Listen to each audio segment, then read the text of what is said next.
Hello, and welcome to another episode of The Thriller Zone. I'm your host, David Temple. Before we start, I have to say I'm one of the luckiest guys in the world. I mean, besides having a lovely and brilliant wife, an adorable dog, and a great life in Southern California, I get to hang out and talk with some of the most talented thriller writers in the world today. I mean, come on, how cool is that? I'm really quite grateful. And today is no different because on today's episode, I get to sit down with Suzanne Chazin. Suzanne's a talented writer of not one, but two series. She's twice been the recipient of the Washington Irving Book Award for fiction, and her work has appeared in numerous magazines and newspapers. But let me stop babbling and just get right to it. Please welcome Suzanne Chazin to The Thriller Zone. Well, it's great to meet you. And if everything is good, I'm glad to hear that because I'm not technologically competent. So that's already a good sign. We're off to a good start. Yes. Well, Suzanne, I have to say that even though you may not, as you just said, are particularly technologically savvy, you sure have a way with words. Welcome to the show. Oh, thank you. Thank you. It's so nice to be here, David. You reached out to me, and for some reason, I was instantly drawn to something about The Fragile Edge, which we're going to get to here shortly. Attracted my attention, and I want to come back later and say what's the inspiration for this cover because it's really quite unique. But we'll get to that. Isn't it? Yeah. I'm very happy with it. Super, super engaging. And so we're going to talk about two separate series today, which I'm fascinated by both. We're going to spend most of the time on The Fragile Edge and Jimmy Vega, but one other series starring a scrappy, I like the word scrappy, female fire investigator for the New York City Fire Department, and the other cop in upstate New York. So we're going to get to Jimmy Vega. But tell me about this scrappy female fire investigator, because unless I'm greatly mistaken, I don't recall ever reading a character like this, and that is this particular job. So who is she and what inspired you? Well, to give you some background, my husband, he's now retired, worked for the FDNY for 30 years. He was an FDNY fire chief, New York City Fire Department. Mm-hmm. And he was not ever a marshal, but he was on the job. So as a firefighter's wife, I absorbed the culture. And it is a very insular culture with its own traditions, and you either know it or you don't. And so I began to really absorb this culture. And originally, as a writer, I thought, well, this is something I'd really like to write about.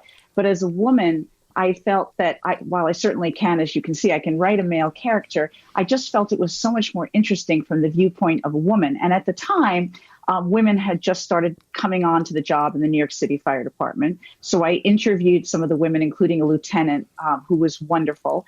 And they kind of inspired me. But I also realized that firefighters don't investigate fires. Fire marshals investigate fires. They're kind of the police arm of the fire department. Oh, all right. So now I'm not speaking for every department. It's entirely possible in other places, like you might have a police department that has an arson squad that investigates it. So it's not to say every fire department does this. Many fire departments, they just handle fires, and then the police have an arson department. But in the New York City Fire Department, there are fire marshals, and they investigate fires, and they have police powers.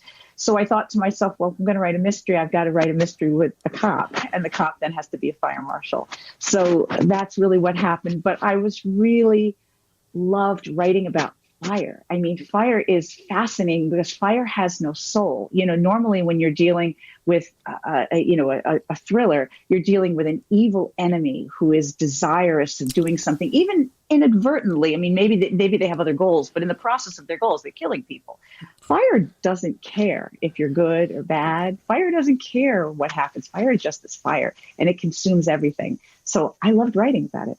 Wow, it's fascinating. My mind goes back to one of the first and only movies that I think about fire, and that's Backdraft. Oh, sure. And I remember how powerful it was, and that was the first time I had gotten a real sense that fire has a mind of its own, and as you said, no respecter of persons. It's going to go through, do its damaging, and move on. Yeah. And it's I also love the science, the gee whiz science of fire. I mean, one of the things I felt fun I enjoyed doing in those books was bringing the science of fire forward. So like I could talk about what a backdraft is, because you can actually replicate a backdraft. They do that in fire training and things like that. You can replicate much of what happens in fire. That's how investigation works. They figure out what would have happened. So it's very science oriented. So it's this wonderful evil thing, but it absolutely works under scientific parameters. So I really enjoyed that. And by the way, firefighters always tell you backdraft is a hoot, because in backdraft you can see everything that's going on, which of course in a fire you can't see anything. It's entirely black. Good point. Well, it is Hollywood after all, right? It's Hollywood. Am I pronouncing the name right? Georgia Skeehan or Skeehan?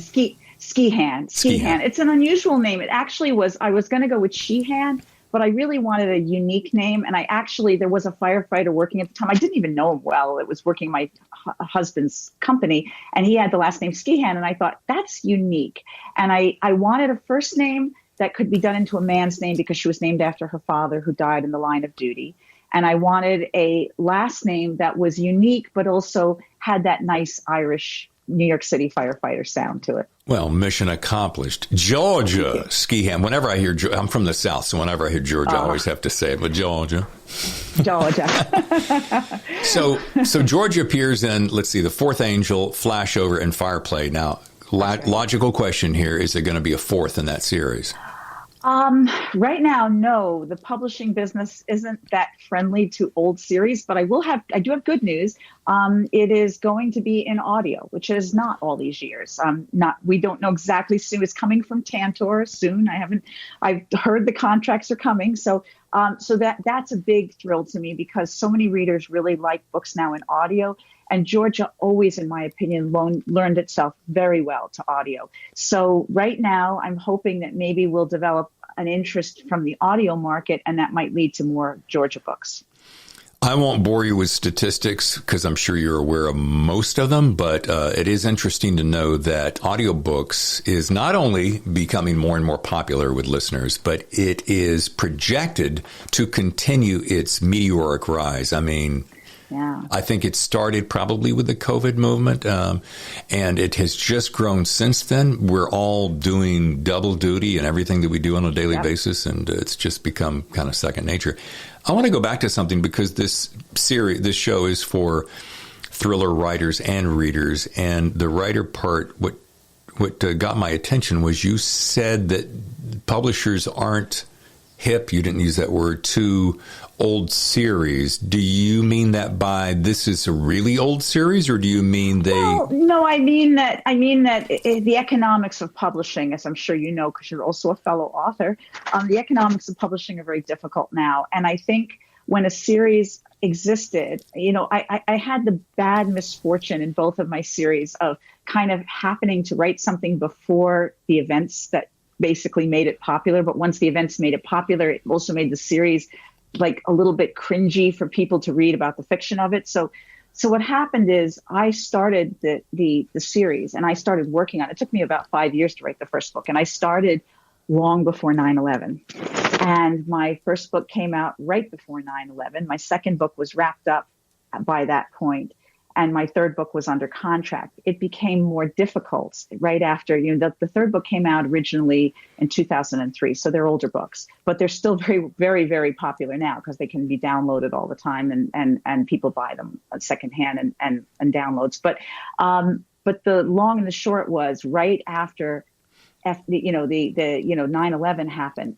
It seemed almost like I had capitalized on something, which I had not. I was writing about what I knew to be my own family experience, to take it into a mystery. So there was a discomfort. And by the time there wasn't, which there isn't now, the series is old, and it doesn't matter what you did. At this point, I'd have to write an entirely new series. Copy that. If I may, you just triggered something in my mind. This is interesting. I started a book, a completely new series, not Pat Norelli, about 2 years ago, when a certain orange gentleman was in office, and it had to do with, I was basing the character on him, and a lot of the things that I was writing, I was trying to create the darkest element of that world that I could. And as I was writing, so many things started to happen.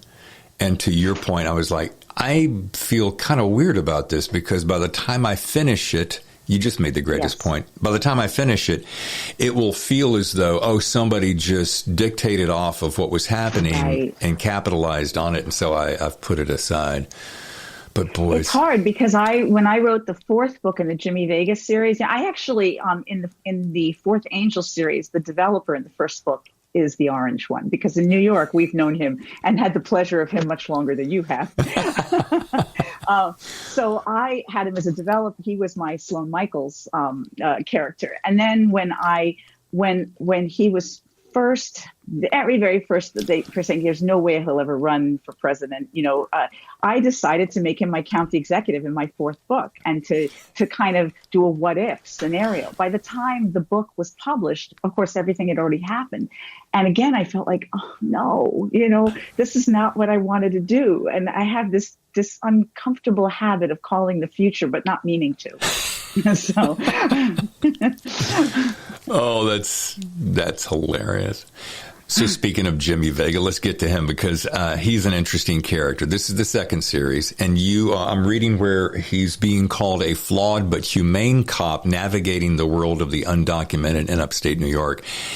And when I originally read that description, I wasn't sure what you meant. I'm like, okay, a humane cop? And until I dug in, and what I really enjoyed and appreciated was his warmth and his humanity, which is where I suppose the word humane came into. But such a nice departure from your standard detective cop kind of a character where they're almost always, and I'm guilty of that too, almost always broken and or tortured and or etc.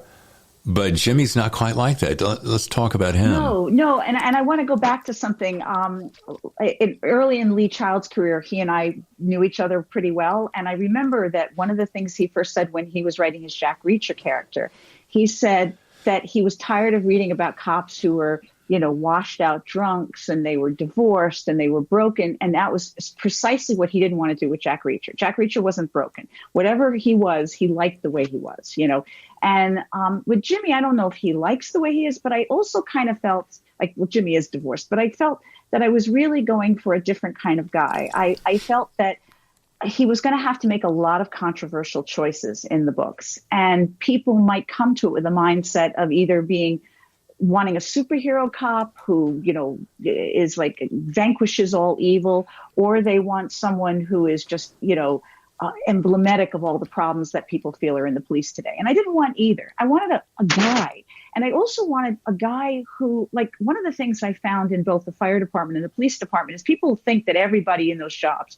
went there. It's like from the time they were 3, they put on a helmet or a badge and they said, I want to be a cop. I want to be a firefighter. But it's like any job. A lot of times people don't start out that way. They have other interests and other ideas, and something either draws them or circumstances. So for me, it was very important that Jimmy was not a gung-ho cop. He was basically, he wanted to be a musician. He wanted to play guitar in a rock and roll band. And then his girlfriend gets pregnant. He himself was the child of a single mother. And he thinks, I don't want that world for my child. So now he tries to do the good thing and says, okay, she wants to have the baby. We'll get married. I'll take a job that will give me steady paycheck and health insurance. We all know about health insurance. Yeah. The health insurance.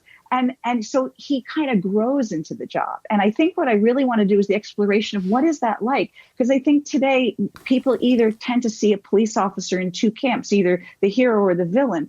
And most of them are just people. They're doing a job, and it's many times a thankless job. And most of them are doing it as well as they can.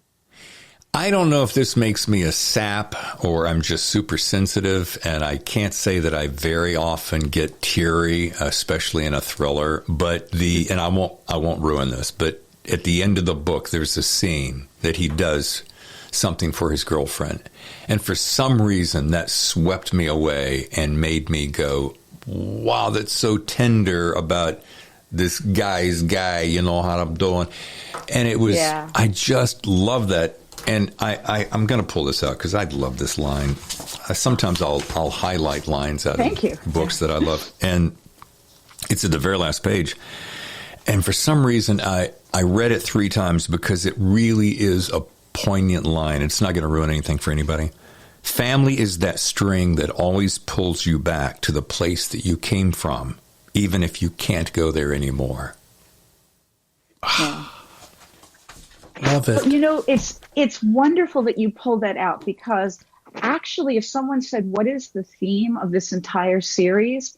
It's family. Yeah. And it's about family that you can connect with, family that you can't connect with. And in every single one of the Jimmy Vegas, and I know this is off topic of thrillers, and believe me, as you know, there's plenty of thriller in it. Sure. But the idea is that both Jimmy and the characters in the book, the immigrants, everybody's sort of wrestling with family issues. Mm-hmm. They're wrestling with the family they can't see anymore, the family they see again, but they don't want to see anymore, the family that they used to have, the family they want to make now. And I feel like family defines us. And I know there are, the books that family is all they're about, but I don't think that there's any reason that you can't make a book that's a thriller, or a book where you turn the pages and you're very excited reading what happened, and still not have those human elements. I think you can do it. I 100% agree. Someone asked me the other day, what's the difference between a mystery and a thriller? And I'm going to hack this. I said a mystery is whodunit, and a thriller is how fast can you get it done? Joke, a little bit of a joke, but having to do with turning pages. But to your point, if you don't have some kind of a heart in it somewhere, then you don't have contrast. And I think in contrast comes not only development of story, but an enormous interest and depth of story. So I think you got to have it all. Well, the other thing is, I was writing a series, and I think it's different if you write a standalone. I think if you write a standalone thriller, and by the way, it's interesting you said that line, because I used to teach a course on mysteries and thrillers, and I used to compare them this way. I'd say a mystery is who did it, and a thriller is will they do it again? Because usually in a thriller, you already know something happened. Something's already happened. The question is, can you stop them before they do it again? And in a mystery, sometimes it's just who did it. Maybe there is no second crime. Right. It's just figuring out. But I think with a standalone thriller, you can really make the thrills and the page turning enough. But I think in a series, you're asking a reader to invest not just in one book, but hopefully mm-hmm. in more than one, and into the character. And to make them invest into the character has to be interesting. I mean, one of the things that comes up over and over again from my readers, and I love this, is they say, Jimmy makes mistakes. Boy, does Jimmy make mistakes. He makes a lot of mistakes, but they're all because he's a good guy and a human guy, and he wants to do the right thing. And I think it's important. I think that sometimes that's missing in characters, that they always make the right decision, or if they make the wrong decisions, they're kind of like, idiot. Anybody would have known that. I mean, I feel like Jimmy makes decisions that anybody could choose in that direction, but it turns out that sometimes it's not the right direction. Exactly. And by the way, I wrote down the quote. I'm going to now officially give you the credit from now on. No. So when people I just wanted to tell you, because it's people ask that all the time, and I think it's really great to have a quick handle. Suzanne, I'm going to give you the credit, and that's all I'm going to say about it. All right. All right. Thank you, David. It began with Land of Careful Shadows, which Lee Child calls highly recommended. It was followed by A Blossom of Bright Light, No Witness But the Moon, A Place in the Wind, and Voice with No Echo, which leads us to The Fragile Edge. As I asked earlier, when is the next one coming? I honestly don't know. To go a little bit, the world has changed a bit since I wrote the first ones. Mm-hmm. And I think to some degree, my voice writing these books may not be what the world wants now. So I'm not really sure. I mean, it's the books have a very, very ardent readership, but they don't have a big readership. And unfortunately, we're in a world now where big readerships matter. So as you know, from the way Jimmy Vegas series ends, it could easily start again at any time. Exactly. But at this point, I don't know. I'm hoping that more and more people come to the series, and that by the growth in that we can go somewhere with that. All right. Well, fair enough. And I hope I didn't put you on the spot with that. No, and I want to be honest, because and that's really up to you what you want to do. But I don't like to lie to people and say the next one is coming, and because then I'm going to tell you what to title it, and it's not there. I have lots of ideas. Don't get me wrong. I hope so. Well, let's go back to this because it's The Fragile Edge. It was really delightful, and I agree with what is actually on the homepage of your website. It's a suspense that hits the heart, not just the pulse. And Lee said that as well, didn't he? He did, and I stole it from him and kept it as my tagline. So that's what I'm saying. You can steal from me, and I'll finally feel even. So for curiosity, tell me about this cover, this multicolored kaleidoscopic snake. It's wonderful, and I would not say I have any. I don't bear any credit for how great it is, but I will say that I love my publisher Kensington because they do at least come to me and ask me, and they came to me and they said, we know that these books have a strong connection to the, immigrant, particularly Central American, Mexican culture. Can you think of some ways or things that matter to you that you'd like to see on the cover, or things that are really, would really capture sort of a Central American theme? And I did say to them that since the Guatemalans are in the book, I said Guatemalan weaving is spectacular. I'm wearing a Guatemalan woven bracelet now. Nice. Guatemalan weaving is spectacular, and Guatemalan weaving is really just like no one would go to Guatemala and not come back with hand woven stuff. It's just spectacular. So I said, I felt that somehow something about the weaving should be on the cover.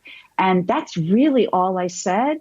And the artist ran with it and came up with that. And as soon as I saw it, I loved it. I just absolutely loved it. And they said, are you sure it's not too out there? I'm like, no, I think it's absolutely perfect. And you know what's interesting about Suzanne, you know what's so interesting about this is that sometimes, not often, not always, I get tired of covers always having super similar themes, and you'll see a theme pop up, and then you'll see it on every single not genre, but in a genre. You'll see it over and over and over again.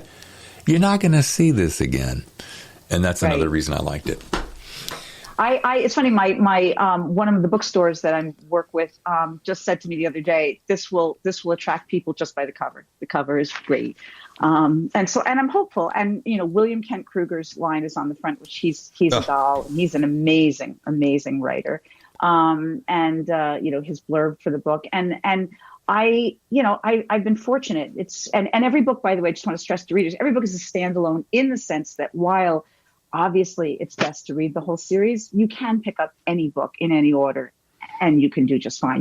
There's no loss of continuity. That's always good to know. And to quote that for you, Chazin explores that difficult place where cultures collide with a heart filled with compassion. That's beautiful.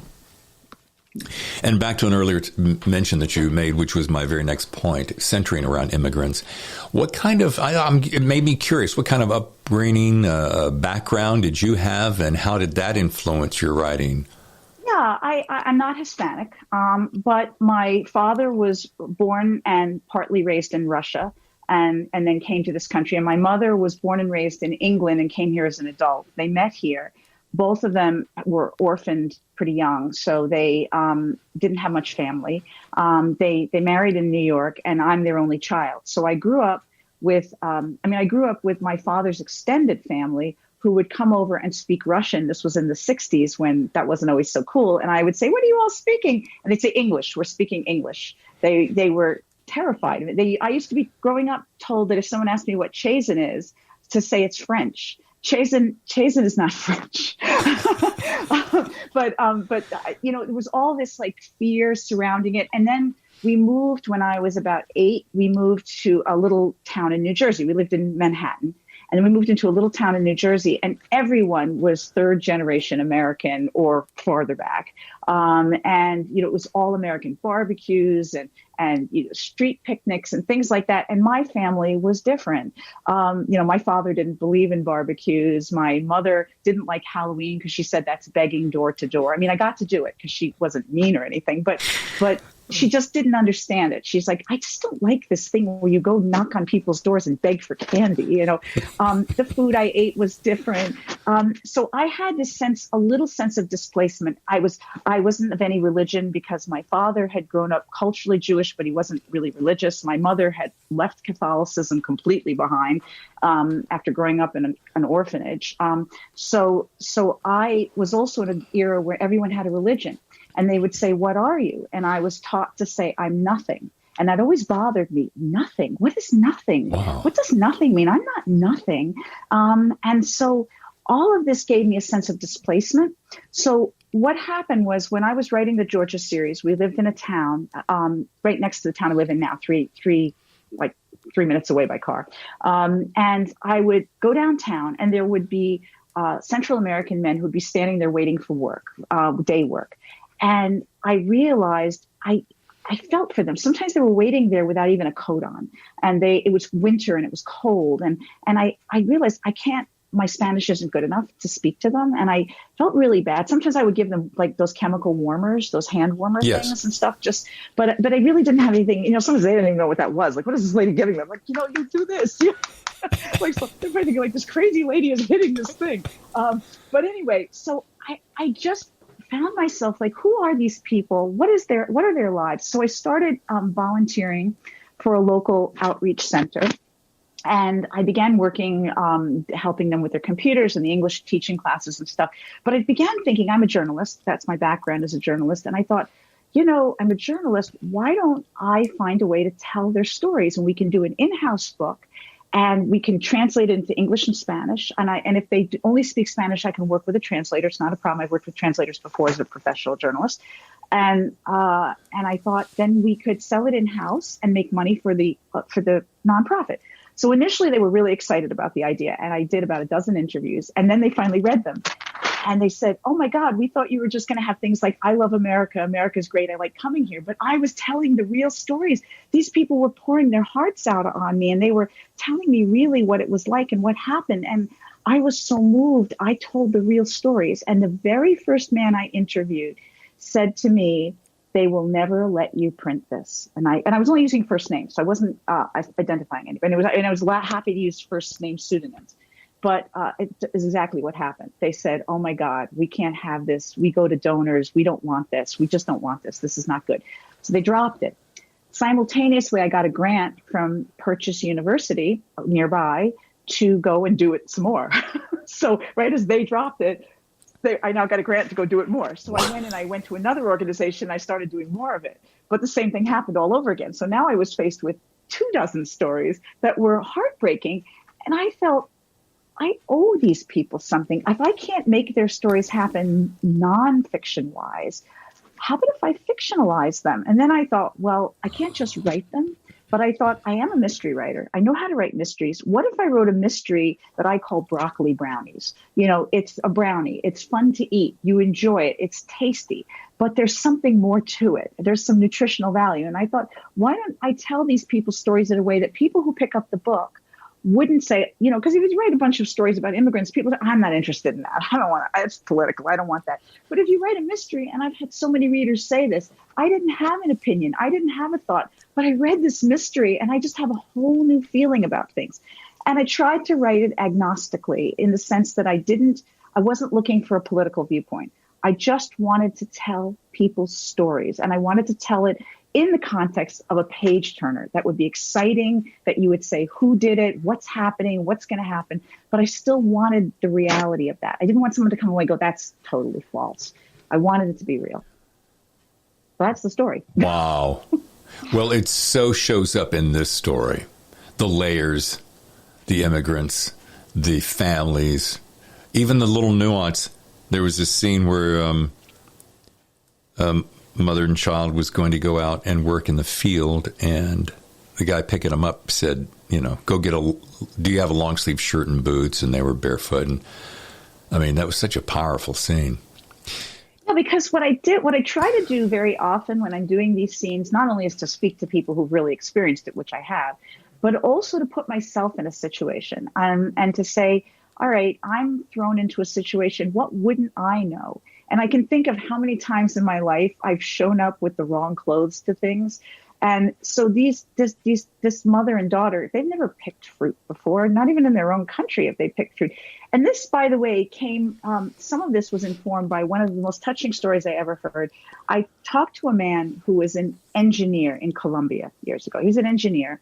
And when the economy was tanking, this is kind of where Venezuela is now, when the economy was just tanking, people who were engineers were going and driving cabs. And he said, I am a college graduate. I am an engineer. I am not going to drive a cab in my country. So he decided to come to America without papers because he figured he would do better. But of course, now that he was without papers, he couldn't be an engineer. And he ended up working construction and working harder jobs and doing worse stuff. And yet he was an engineer. He knew things and he could do things, but it didn't matter. And that also worked for me because my grandmother was a doctor in Russia. She was head of a hospital. And when there was problems in Russia and they were leaving Russia, everyone was getting out, my grandmother at first didn't want to go because she spoke 4 languages, but none of them were English. So here was a woman who was a doctor. She was educated. She spoke German and French and Yiddish and Russian, but she didn't want to go to America because she'd just be an immigrant who didn't speak any English, but she was an educated woman. And that's a really interesting part of things, that what you find here, the assumption is that everybody who is working low jobs are uneducated. They're not. A lot of them are very educated. Well, you've once again jumped ahead, taking a peek at my notes, and I know that you had graduated Northwestern University, and as you mentioned journalism, I was going to ask you, how has working in journalism crafted your career as an author, but you just told me so. Well, I'll tell you one quick anecdote. Okay. When I switched first to Georgia, when I first began doing my books, my friends in journalism who, knew me from my work said, "Oh, you're writing fiction now." And I said, "Well, now we get to call it fiction." So I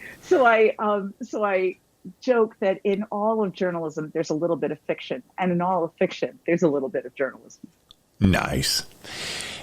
And speaking of journalism, your works appeared in, New York Times, People, Family Circle, Reader's Digest, all books that most everyone on the planet has read.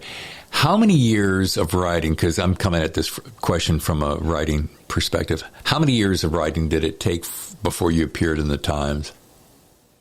Well, I appeared in the Times doing like little essays and things. I never got an article from them. But part of that was, I have to say, I can't fault the Times. I never pitched an article to them.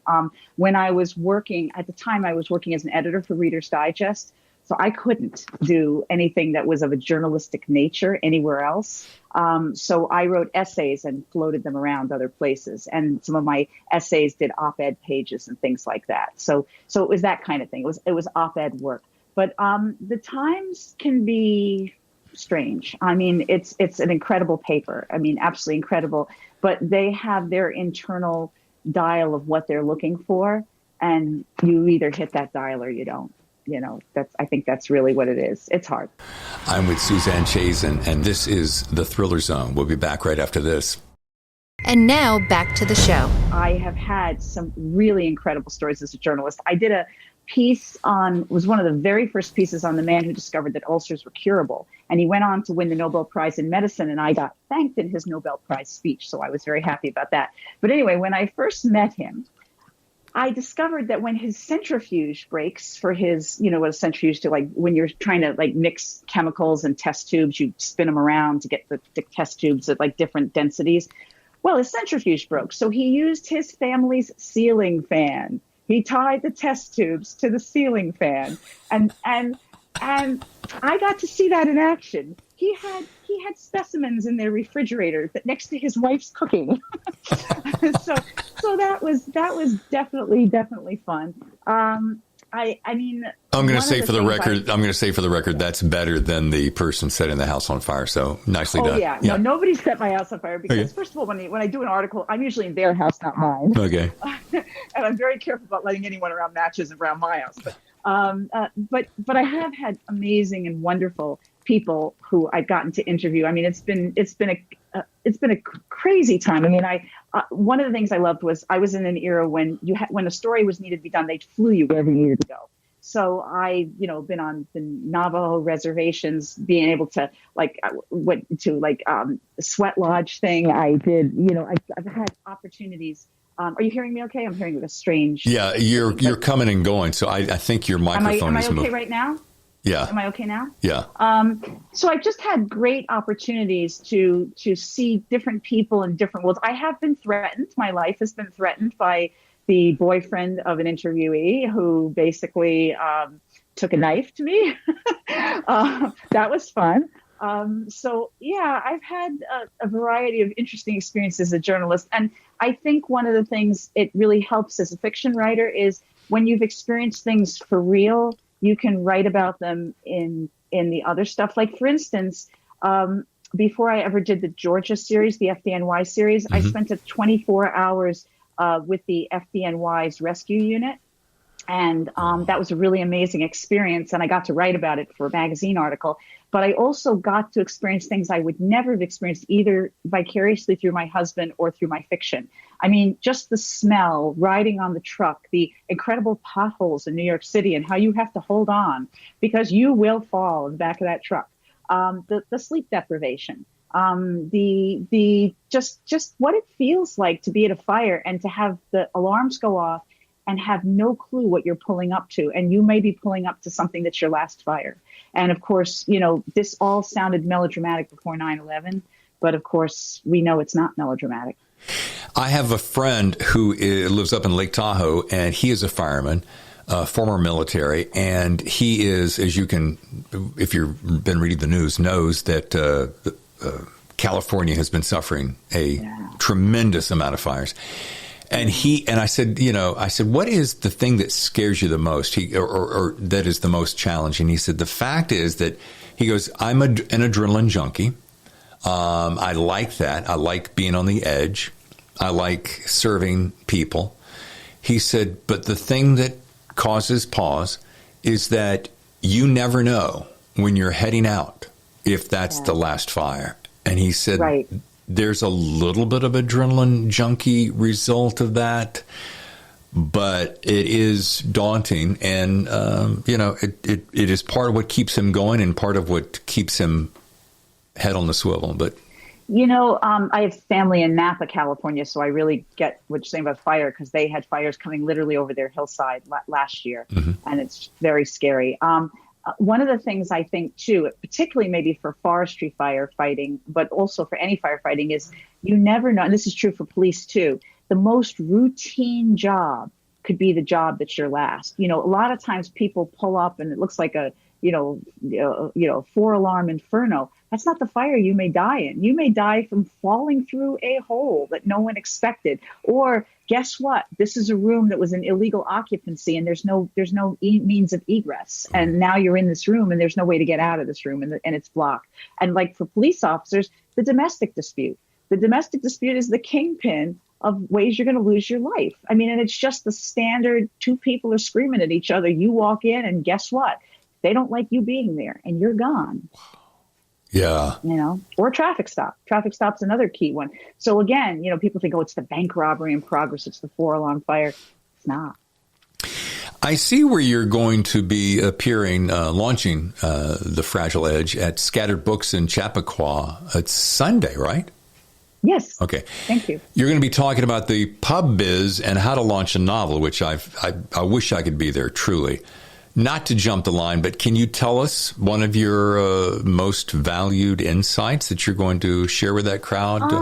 Yeah, because I've taught writing for a long time, and I always tell people a few of my little anecdotes. One I tell people is that think of yourself, and I hate to say this, as a flavor at Baskin-Robbins. That even though Baskin-Robbins may have 31 flavors, you're only ever going to be cherry vanilla. Okay, whatever you decide. So in other words, whatever you decide to be your first book and whatever you pour your heart and soul into, the odds are that you're never really going to get to be anything but that. So you got to make sure that the thing you write is the thing you're passionate about. Because a lot of times a writer will spend a lot of time writing a book they think is going to be a big bestseller. And the problem is books are never sold in a 1-book deal. They're usually sold in a 2-book deal, sometimes a 3-book deal, but usually a 2-book deal. Publishers are never that confident unless you're really well known already. And they don't want the second book to be anything other than a repeat of the first book. If they liked your first book, so in other words, when I did the Fire series, if that had managed to last, I would have been writing Fire forever, because that's what I would have been known for. I mean, John Grisham does get to write a little other than lawyers, but you basically are a lawyer writer. You know, you don't get to jump around. Most people don't get to be Stephen King and write everything on any subject at any time, anywhere. So one of the most important things I tell people is make sure the first thing that you're doing is something you're really and truly passionate about. That is such a great piece of advice. I mean, that is a spectacular piece of advice. And the reason it's so poignant to me at this moment is I'm getting ready to jump off 2 different series, all self-published, by the way, which have enjoyed, moderate success. But I'm launching this whole brand new thing, which I'm not going to talk about, but I'm so excited about it because I'm capitalizing on an old cliche that you've heard a million times: write what you know. And I've been writing what I didn't know, but I thought part of the beauty of being a writer is to just write about things that interest you. But the fact that you're saying this challenges me to think more clearly as to the specificity with which I create this character, because if this is indeed true, which I have to assume it is, that I'll be doing this for a while. And yes. Which God, and maybe I'll be interviewing you, and maybe I'd love to be interviewing you on that point. But I agree, because the problem is, and that's why another factor people have a problem with is sometimes when they write that first book, they lock up all the answered questions. The last thing on earth you want to do is answer every question. So you've got to leave relatives unknown and circumstances not clarified. You've got to give the reader enough to really understand and know your character, but enough to still wonder about your character, because otherwise you haven't given them anything to continue. So when I created Jimmy, initially when I was thinking about it, I was like, oh, well, his mother's dead. But it was later, it's like, no, his mother was murdered, because now I have an entire new way to take the story. If his mother just died of cancer, what do I do with that? I mean, you can do things, but it's not going to be as exciting. His mother was murdered. I had him divorced from his wife and starting the new relationship. But where does that go? I don't think I'm giving anything away, but there's a half sister who comes into the later books, and she's introduced in the 5th book. Well, again, we have to know when we start early on the knowledge that Jimmy's, parents split when he was very little. His father was really not in his life. He was kind of a Don Juan. He has half siblings he's not close to. Gives me lots of room to be able to take those people and work them into future stories. So you want to make sure that you make your character tactile enough so readers can really understand him or her now, but give them lots of things that still haven't been answered, lots of questions, lots of opportunities for growth. I love this. This is going to become the highlight of the show. I do want to ask you this. There are people who write what you know. Like, for instance, I'm thinking of a couple of different military-based thriller writers that I know right now. They are former military. They have just gotten out, or they're still in, but it's military thriller through and through, and that's all they're ever going to write. Right. And they have all the knowledge of all the techniques and all the trade secrets and all the tactical weapons, etc. But if you, let's say you, Suzanne, wanted to write, you got a hankering one day I want to do a female sniper jumps out of an airplane, blah, blah, blah. Right. Would you do that? Would you branch completely out yourself? And if you did, would you feel secure enough with the knowledge and the research that you would do in compiling all that information to embellish the story? Well, first of all, I think there's a couple things. I think that one can get bogged down in authenticity. I think that authenticity, like I always say that like, for instance, I don't write about Russian immigrants. I should write about Russian immigrants, right? I'm a child of Russian immigrants. Right. I know a lot about them, but I don't write about that because I'm too close to it. I'm sick of it. I don't want to write about it. I think that as a journalist, I think that one of the big advantages as a journalist was always that I got to be just removed enough from a situation to see it clearly. So I always thought being the wife of a firefighter was the perfect place because I could see things clearly enough because I wasn't enmeshed in them. And I think being the child of immigrants, but not necessarily being a part of that culture, but being very open to it and very interested in it. And really, I mean, I read it, I listen to the music, I follow people. I'm very connected in certain ways. I think that gives me an eye that maybe people right in the place might not see or hear as well. So I think it comes down to passion. First of all, I would say if a person wanted to write about a female sniper, I would like to think that they're reading everything they can. All the books they can about true stories of female snipers or snipers. You don't have to be female. True stories of snipers and women in the military. Right. I would want to think that person has a strong and endearing passion for that topic, independent of writing the books, and that they have a generalized knowledge and that they've spoken to real people who are really in the field, and then taken that and know that they're going to have to do it one book. And if it's successful, 2 books, 3 books, 4 books, 5 books, they have to keep doing it. Do they have the passion to sustain that? That's really the question. That's awesome. Okay. And that's good. And I think I'm thinking about people who have prolific careers right now. I'm thinking of James Patterson, who has this prolific career with the detective. And he's never been a detective, never been a cop. He was in advertising.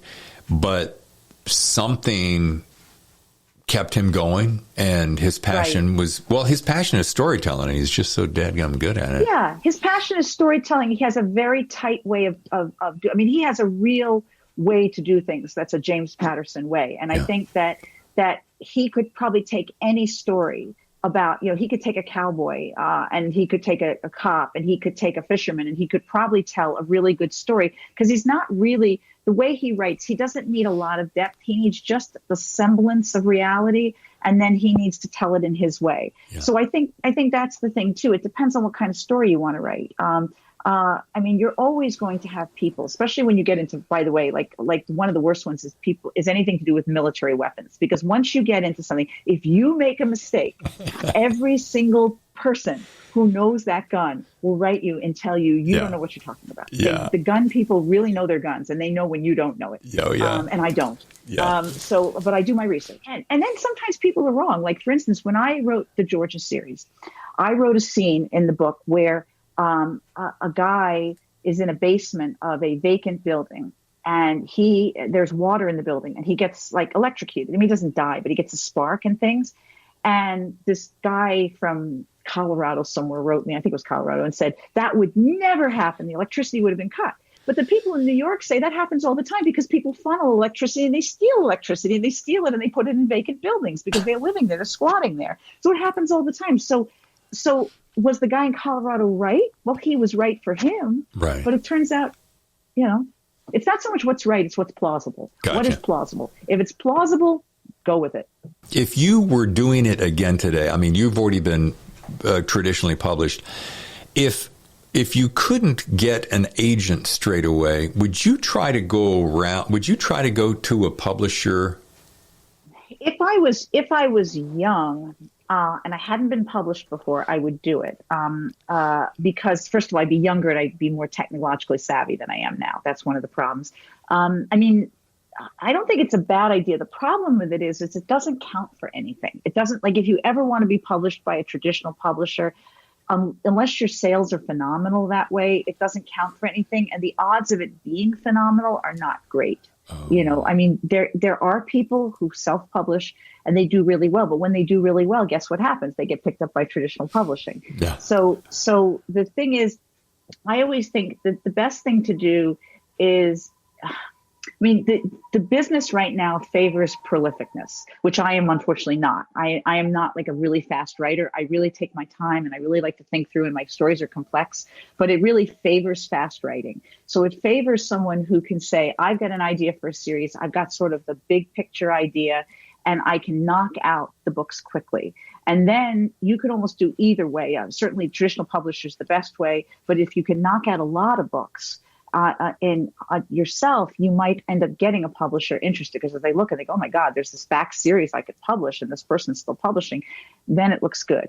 Everybody's afraid of that solo book orphaned on the shelf. Nobody wants to publish that book now, unless it's like the great American novel that the New York Times has ballyhooed. But most of the time they don't like that because the second novel sucks, you know? That's a harsh reality, isn't it? Well, it's sort of, well, the problem is it's automatically built into suck, because they give them a 2-book deal. I'm not a great American novel writer, so I'm only doing it from what I've read tangentially. But I mean, they give them a great deal. Then they push the first book like crazy because they spend a lot of money for it. Now the first book does okay, but maybe not as well as the amount they pushed. So now you're already behind the 8 ball. Now they've got pressure on you to bring out the second one. Now the second one, the first maybe took you 5 or 6 years to write, but now the second one you're writing in between, visits with Oprah. It's not the same book. And very, very rarely does a person rise. The pop fiction does better with that, because, again, it's people who know how to turn out a good story quickly. As we start to wind things down today, I want to first of all say good luck at the Scattered Books. I really would love to be there to hear that. I always love to be in the back of the room when authors appear to talk about their books. There's a certain kind of electrical passion that happens when they're in front of people. I love that. Well, you know this. It's your baby. You've spent so much time with it. You just feel like it's your little child. And, and then I joke because it's kind of like a dog after a while, because you quickly forget them. You nurse them, you wean them, and then it's on to the next one. And isn't it Sometimes funny? People ask me about a scene and I can't remember. Yeah. It's funny how that love affair quit in so quickly. So tell me, as we wrap things up, if you weren't writing, what would you be doing? I'm curious. Well, I mean, I still love journalism. I love articles. I probably would try to go back on staff somewhere, though it's harder to do these days. I'd probably freelance. I love ProPublica. I'd probably try to compete with the 22-year-olds in writing ProPublica, but I don't think I could anymore. But I love a good muckraking story. So that's really my passion. And, I do like, social issues. I work a lot with our local food pantry. I care about issues like that. I mean, there's been a real uptick in people who need, help with food in this time. So, stuff like that. No, I'm happy to say that I did the career I really loved. I mean, I meet a lot of people who talk about why they did something, and it's not really out of love. And I tell people, if you can find a way, even if you, as I did for many years, did it on the side, just, live your passion somehow. You got to do it. I love that. If you, when you're sitting down to write, keyboard or pen? Oh, keyboard. You don't want to see my writing. I can't even read my writing. It's gotten worse. Music or silence? Silence, but in between writing, I like to listen to music that sets the right mood for it. So in the car or something, when I'm writing one of these books, I'm listening to Luis Fonsi, I'm listening to Cheyenne, I'm listening to, the top pop songs of the last year and the Spanish, pop stuff. Uh-huh. So morning or evening?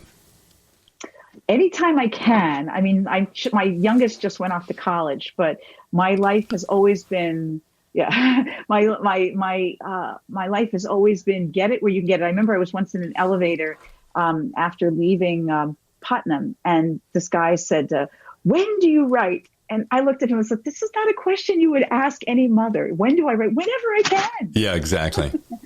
It's so funny. That's such a classic question. And I'm a creature of habit. I'm sure you have your own certain built-in habits, but I'm also one of those guys that, and I believe this is, hopefully it's a sign of a good writer, is that I'm writing all the time. I always carry some kind of a notebook or pen.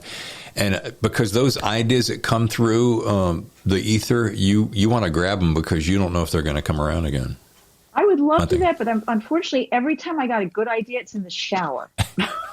I swear to God, I never get a good idea except in the shower. You need some kind of a whiteboard and a waterproof pen. Soap.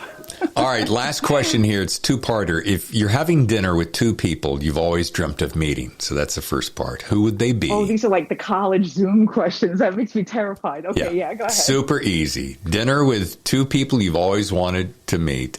Who are they? And you're going to take a copy of your favorite book to share as a gift. What would the book be? Oh, I know which book it would be. I really like David Benioff's City of Thieves, which is not a thriller, I know, but it is probably my all-time favorite book. And it is, it's amazing. David Benioff, as you know, developed Game of Thrones, but he also was a writer. He didn't write Game of Thrones, that's George R.R. Martin, but he developed it for television. But he'd also, when he was a scriptwriter in going into a long story, that's always a danger with writers. That's all right. Anyway, when he was a scriptwriter, his old Russian Jewish immigrant grandfather said, "You write all these scripts, all this fake stuff. How come you never write anything real?" So he said, "Grandfather, I'm going to write the story of your life, but I'm going to fictionalize it." And all he knew about his grandfather was that he had lived in Leningrad during World War II. He had killed 2 men and he'd lost a finger. So he basically fictionalized this amazing character. And so City of Thieves is probably my all-time favorite book. As far as people, as soon as I get off, I'll think of 2 people I really want to spend time with. Right now, I'm trying to think, who would I want to spend time with?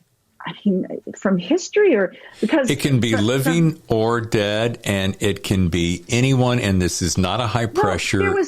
I don't remember his name, but I remember reading this, and this just floored me, was the guy who founded the Red Cross. He was not the Red Cross, what's the rest of it? He was a guy. He was like a Swiss guy. I'm going to botch it, so forget it. It was just an amazing story, and I remember reading this. What happens to me is I read the obits in the Times all the time, and I go, "That's the guy I want to meet. That's the guy I want to meet." And of course, I don't remember their name because they're not famous, and those are usually the people I most want to meet. Why are you reading the obits? Yeah, because the greatest stories. Do you know how they started journalists? They always started a journalist. When you started at a newspaper, you started writing the obits. And why? Because if you can tell the story of a person's life, you can tell a story. So the obits are the place to start. So some of the greatest writing is always the obits. Awesome. I'm not saying local papers. They usually just, paid announcements. But I'm saying there can be some really amazing ones. So I'm going to get off and I'm going to think, but I don't have something like I want to meet Sigmund Freud because I don't think I want to meet Sigmund Freud. I honestly think maybe that comes from my journalist background. I think that ordinary people, what we call ordinary people, have done extraordinary things. And I think that when you say, who would you want to meet? People usually pick someone famous, but people are often famous because they, like, even if you take, say, a Nobel scientist, often they were part of a group of people who were all amazing. And we're just only knowing about that one person. And a lot of times in my life, I've met the most extraordinary people. I met a woman the other day. This was kind of an interesting story. My daughter was going horseback riding right before she left because she loves horseback riding. And this woman, I saw her, she was in her 60s and she was riding really well. And I said to her, "You're a great rider." And she said, "Well, I didn't ride for 25 years. And then I got breast cancer. And then the doctor missed it. And so I ended up having a lawsuit and I collected some money. And I was very bitter about the fact that the breast cancer had been caught late. And I felt that I could do 2 things with this. I could take the money and just be bitter, or I could spend the money on something that would bring me joy. So she bought her horse and she went back to horseback riding. And that, to me, I would rather spend 5 minutes with that woman than a famous person. I love it. I'll leave you with that idea. I love it. And you know what? It's so funny. I was telling this to someone on another show that my first career was radio. So I got to hang out with rock and country musicians and authors and movie stars. And that's all cool. I always go back. You know who I want to spend my time with these days? I want to spend my time with other writers because I just want to hear the stories in their heads and what makes them tick. And I don't know why, but that's, The other thing is that people who are famous are rehearsed. It's not their fault. Right. They have to be rehearsed. Right. Part of it is that you've been interviewed so many times. You're also told what you can't say in 19 things. So they're so rehearsed. You never really get, as I remember, I actually interviewed Jewel, the singer Jewel, and I asked her all these questions that she said, no one's ever asked me these questions before because she's used to ask it. She said, I usually get asked questions like, if you were a fruit, what fruit would you be? What's your favorite color? And I asked her a lot of stuff that elicited a lot of things that were kind of amazing, and some of which we didn't end up using because they didn't end up wanting to use it, but it was just kind of amazing. And I feel like that's the problem. So that's one of the reasons why I can't think of a famous person or, that I would really want. And then the people who aren't famous, I can't remember their names. Okay, and my last question is, if you were a fruit, what color would you be? No, never, I'm kidding. No, last question. Best piece of advice you could give an up-and-coming writer, and you kind of referenced it when you were talking about this book appearance, but is there one little morsel, one little... I would say, don't quit. When I used to teach, I used to say, writing is like acting. There are theater majors and there are actors. Theater majors are people who take a lot of acting courses, but they don't go to a lot of auditions. Actors are people who go to 100 auditions and realize that 99 of them are going to turn them down. So if you want to be a real writer, you have to realize you're going to have to rewrite and read. There are no writers. They're only rewriters. You have to rewrite and rewrite and rewrite. You have to never give up. And you have to understand that the failure is built into it. You're going to have to fail a lot. And if you think that you're not, then that's like what weeds out people who aren't passionate enough. As soon as you get someone who says, oh, but, I went to 3 agents and they turned me down. How about 50 agents? How about, how many publishers did you talk to? How many years have you stayed at it? That can sound depressing, but if you love it, it shouldn't sound depressing because, people say, oh, I'll be, somebody who's 40 will say, oh, I'll be 50 before I publish a novel. And how old will you be if you don't publish a novel in 10 years? You'll still be 50. You'll be 50 either way. That's great. And J. Todd Scott was on my show last week, and he left me with something really great. I said, hey, Jay, Todd, what if you're writing this particular story and it doesn't sell? He goes, I don't care because I like doing it, and I'm just going to keep writing anyway. Right. Right. That's the thing. And every book makes you better. And every piece of writing makes you better. So the thing is that look at Stephen King has the classic story. His first 3 books went into the garbage and he almost put Carrie into the garbage. His wife fished it out. Yeah. So the thing is, every book makes you better. So if you really want to be a writer and you don't want to be a theater major, you want to be an actor, then you have to go to the auditions and you have to fail. And that's part of it. Suzanne, that's awesome. And this has been one of the most delightful times I've had in a while. I have to tell you that. Oh, thank you. And you are wonderful. I knew you came from radio. I said, he's got the most incredible voice. And you could give Lee Child a run. You look like the quintessential author. You are going to do, you do great, I'm sure. Well, you're from your lips to God's ears, as they say. No, but this has been delightful. Good luck with the new series. Thank you so much. And I can't think of a better send-off than to say, folks, grab The Fragile Edge. I think you'll really, really love it. Well, thank you so much. It's been a pleasure. Thank you for having me. My pleasure. Thanks again, Suzanne. Today was fun, and I think we all walked away learning something new. All right, now, on next week's Thriller Zone, you'll meet the witty and talented Chris Tetzi, a gal that's been an English professor, a screenwriting instructor, a columnist at the Journal Inquirer, and editor of the literary journal American Fiction, as well as author of Hindsight. And I hope you'll join us. Until next time, I hope you'll make a point of following us on your favorite podcast channel. Be sure to subscribe to our YouTube channel, which is currently called David Temple Author, but soon to be The Thriller Zone. And do me a favor, would you? If you like watching this podcast on YouTube, be sure to subscribe. And while you're at it, it'd be swell if you gave us 5 stars there and on your favorite podcast channel. You take care, and I'll see you next time on The Thriller Zone.